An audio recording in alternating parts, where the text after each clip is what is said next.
जैसा कि आप लोग जानते हैं कि 28 जनवरी 2024 को सैनिक स्कूल का एग्ज़ाम है, तो उससे रिलेटेड हम एक इम्पॉर्टेंट टॉपिक आज कवर करने वाले हैं जिसका नाम है making of the Indian constitution. तो जैसा कि हमें पता है that our Indian constitution is adopted on 26 January 1950, जिसके लिए सबसे पहले बनाई गई थी एक constituent assembly for making for the Indian constitution. तो सबसे पहले हम आते हैं 1934 में, जिसमें सबसे पहले कॉन्स्टिट्यूशन का आइडिया हमें एम.एन. रॉय सर ने दिया था, who is a very important part of a constituent assembly. After that 1935 में आईएनसी, जो कि इंडियन नेशनल कांग्रेस है, उन्होंने ऑफिशियली डिमांड किया कि हमारी इंडिया के कॉन्स्टिट्यूशन के लिए हमें एक कॉन्स्टिट्यूशन असेंबली चाहिए। कमिंग टू 1938, जब जवाहरलाल नेहरू, जो कि हमारी कॉन्स्टिट्यूएंट असेंबली के एक बहुत इंपॉर्टेंट मेंबर थे, उन्होंने ऑफिशियली अनाउंस किया कि इंडिया हमारा कॉन्स्टिट्यूशन बनाएगा फ्री इंडिया के लिए, जो कि सोवरेन होगा, मतलब उसका बाहर किसी भी ब्रिटिश जो व्यक्ति है उसका कोई भी रोल नहीं रहेगा।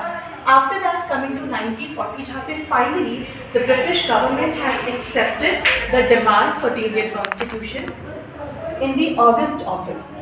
कमिंग टू 1942, जहाँ पे सर स्टैफोर्ड क्रिप्स जो है क्रिप्स मिशन लेके आते हैं, जो कि एक बहुत इंपॉर्टेंट मिशन था which accepted the demand for the constituent assembly.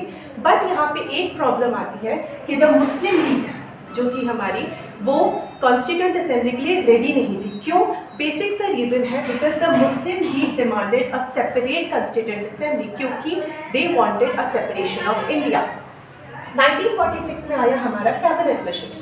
Although जो कैबिनेट मिशन था, it does not agreed on the separate constituent assembly, लेकिन मुस्लिम जो कैबिनेट मिशन था उसने कुछ ऐसी स्कीम्स लाई मुस्लिम लीग के सामने कि मुस्लिम लीग और इंडियन नेशनल कांग्रेस दोनों ही अग्री हो गए for making of the constituent assembly.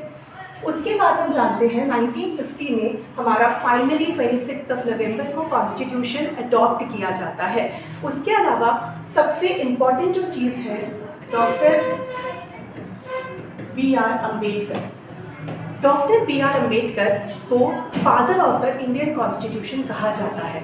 हमारी कॉन्स्टिट्यूएंट असेंबली में 8 मेजर कमिटीज़ बनी थी, जिसमें से सबसे इम्पॉर्टेंट कमिटी थी हमारी ड्राफ्टिंग कमिटी। ड्राफ्टिंग कमिटी के जो चेयरपर्सन थे वो भी डॉक्टर B.R. अम्बेडकर ही थे। And because of all the efforts of the constituent assembly and the members of the assembly, हमारा कॉन्स्टिट्यूशन प्रिपेयर हो गया।